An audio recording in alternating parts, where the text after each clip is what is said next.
Hi guys! Today we are reading Flat Stanley, Stanley in Space. We are on Chapter 5 today. The Aliens. Unbreakable trapping cables. Prisoners? Surrender? The lamb chops couldn't believe their ears. I don't call that peaceful, said Mrs. Lambchop. Our president has been misled.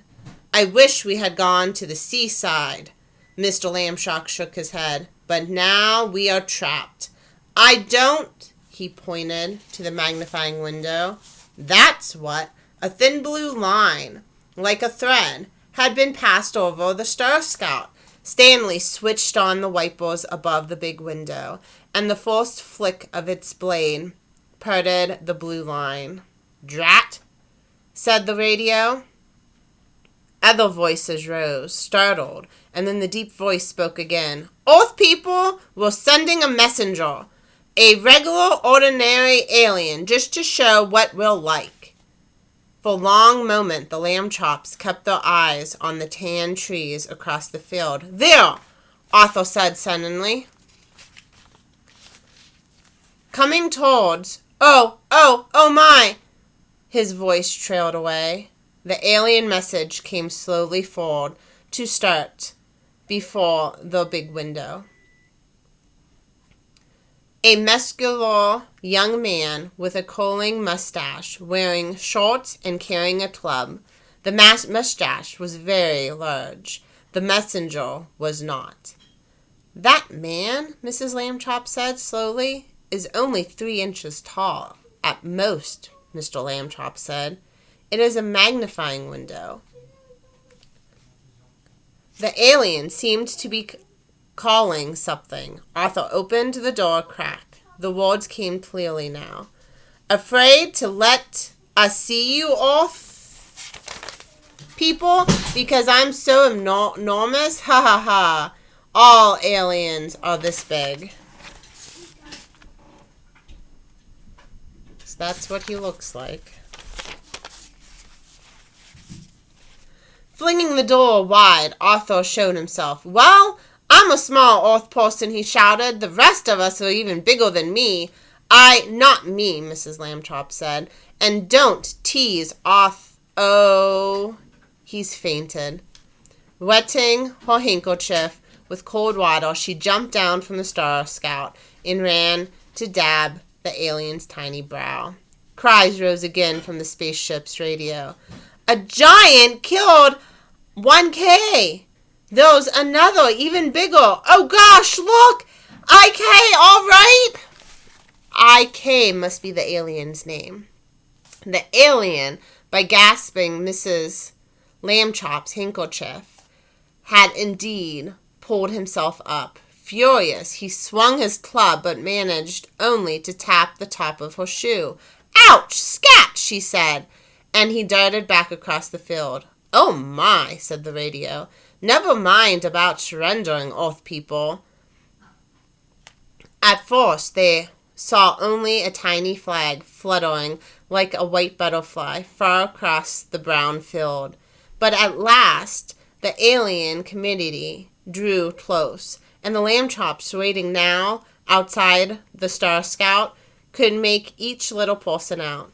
The flag was carried by the scowling young man with the mustache and the club. The other members of the committee, a bit smaller even than him, were a red-faced man wearing a uniform with medals across the chest. The committee halted, staring bravely up. I am General AP, shouted the uniformed man, Commissioner of all alien force. Stanley stepped forward. Chief Pilot Stanley Lambchop, he said. From Earth. These are my parents, Mr. and Mrs. George Lambchop, and my brother Arthur. President OT of Alien and Mrs. OT, said General AP, indicating the wavy-haired man and the lady. The bald champ is Dr. EP, our chief scientist. So these are all the people that they just introduced. The grouchy one with the flag is my side captain, IK. No one seemed sure what to say next. A few polite remarks were exchanged. Nice meeting you, Earth people. Such a pretty planet. Thank you. We were very long in space, and Mrs. Lambchop realized suddenly that the aliens were uncomfortable talking almost straight up. We got down on his knees, and the other Lambchops following his example, and the aliens at once lowered their heads in relief. Right, said General AP. All reasonable people here. I'm for war, frankly, growled Captain IK, but Stanley's pretended not to hear. A truance? Good idea, he said. We come in peace, Mrs. O.T. sniffed. Not very peaceful, frightening poor Captain IK, she pointed at Arthur. That giant shouted at him. My son is not a giant, Mrs. Lambchop said. It's just that you aliens are how to put it, unusually petite. IK's the biggest. We've got actually, said Mr. AP. We hope he'd scared you. President. O.T. raised his hand. No harm done. Come. The Lambchops, equipped now with handy magnifying lenses from the Star Scout science kit, followed the committee.